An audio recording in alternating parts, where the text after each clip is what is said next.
In the name of the Lord of Initiation, Amen. I fly and I alight as an hawk. Of Mother of Emerald are my mighty sweeping wings. I swoop down unto the black earth, and it gladdens into green at my coming.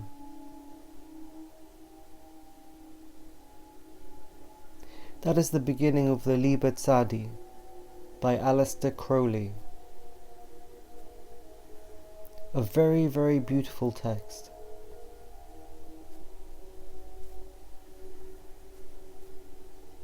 This world is beset by a sadness, a lostness, and this kind of text smashes everything and reminds us of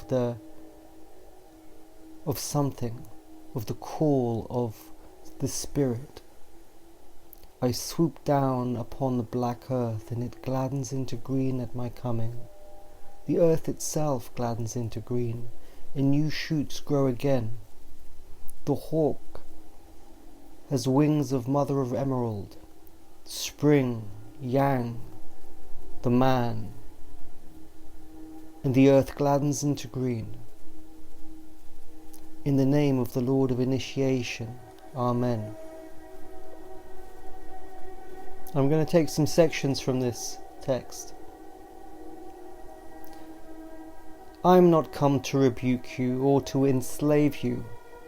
I bid you not turn from your voluptuous ways, from your idleness, from your follies, but I bring you joy to your pleasure, peace to your languor, and wisdom to your folly. All that you do is right, if so be that ye enjoy it. What this is about completion. Pleasure flowers into joy, languor flowers into peace, and folly flowers into wisdom. All that you do is right, if so be that you enjoy it. It means that all your instincts are good, but unless they are fulfilled, they become sad. They haven't met with reception. They have entered this world so distant, so lost. Who is there to see you smile? Who is there to hear your voice? Who is there to show you the peace?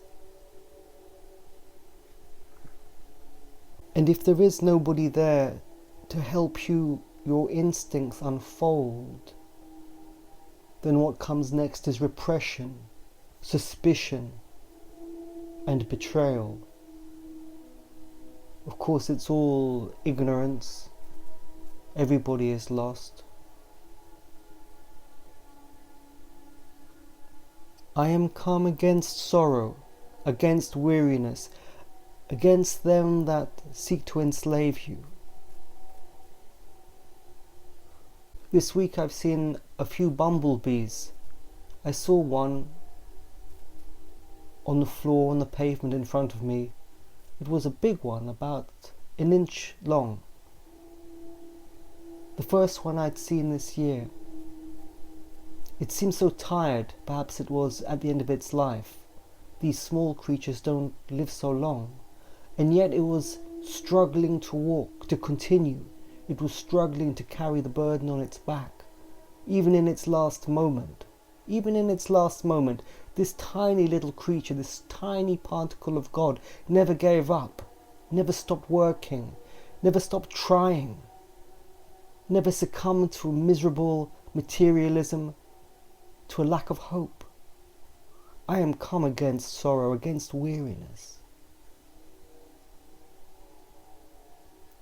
I pour you lustral wine that giveth you delight, both at the sunset and the dawn. Come with me, and I will give you all that is desirable upon the earth, because I give you that of which earth and its joys are but as shadows. They flee away, but my joy abideth even unto the end. I have hidden myself beneath a mask. I am a black and terrible God.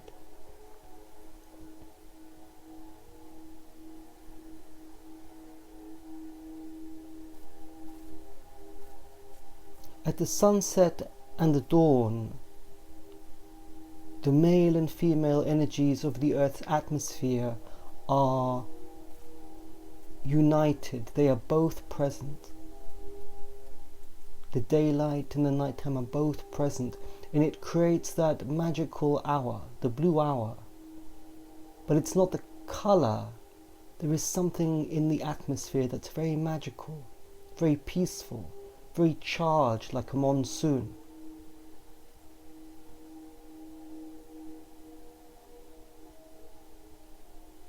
In the Tao Te Ching it says that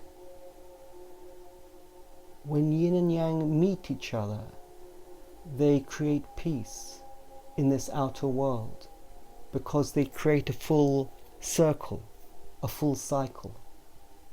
It's like a recreation of the source, but here, in this relative material world so far away from the center.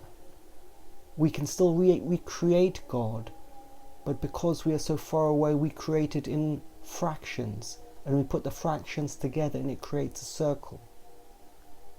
And we feel peace.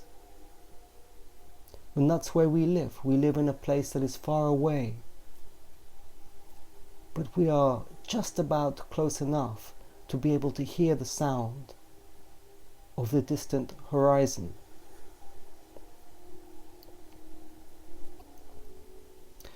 The reason I have selected only certain fragments is because this text is very advanced and very easy to misunderstand. If you give this text to a beginner, they will no doubt throw themselves into all sorts of passions and all sorts of depravities, but there is a much higher meaning than that.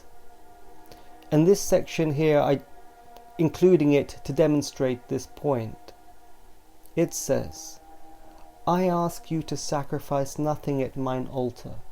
I am the God who giveth all.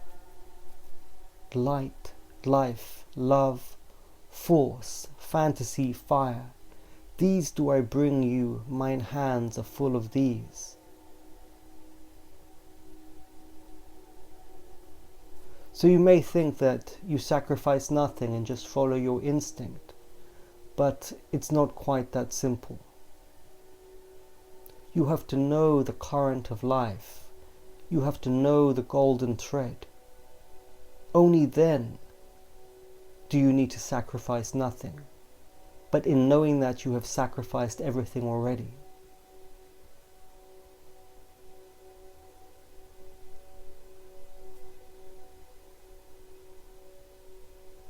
Light, life, love, force, fantasy, fire. This is experience. This is entering into life and growing through doing, through knowing, through seeing. People who are not afraid. This path is maybe not for everybody. A path like that will destroy many people because, of course, you can only unfurl your wings progressively. You can learn to wield power progressively, bit by bit. Too much and it'll burn you up. Only if ye are sorrowful, or weary, or angry, or discomforted, then ye may know that ye have lost the golden thread, the thread wherewith I guide you to the heart of the groves of Eleusis.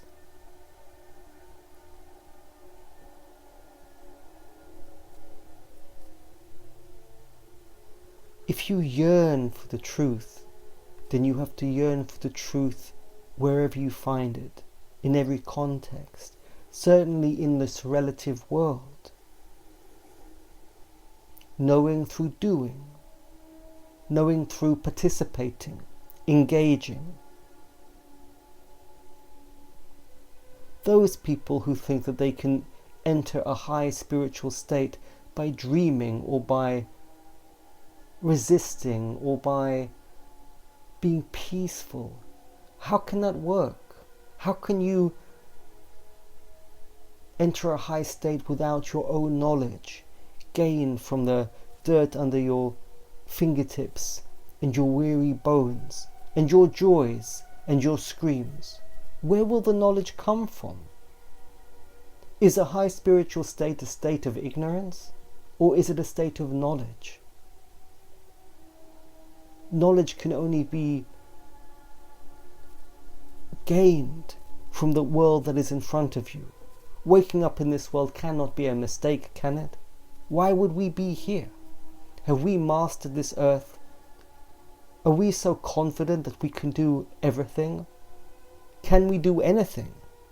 So we have to get stuck in, and not like the other people in their mechanical, miserable ways. My disciples are proud and beautiful. They are strong and swift. They rule their way like mighty conquerors. The weak, the timid, the imperfect, the cowardly, the poor, the tearful, these are mine enemies, and I am come to destroy them.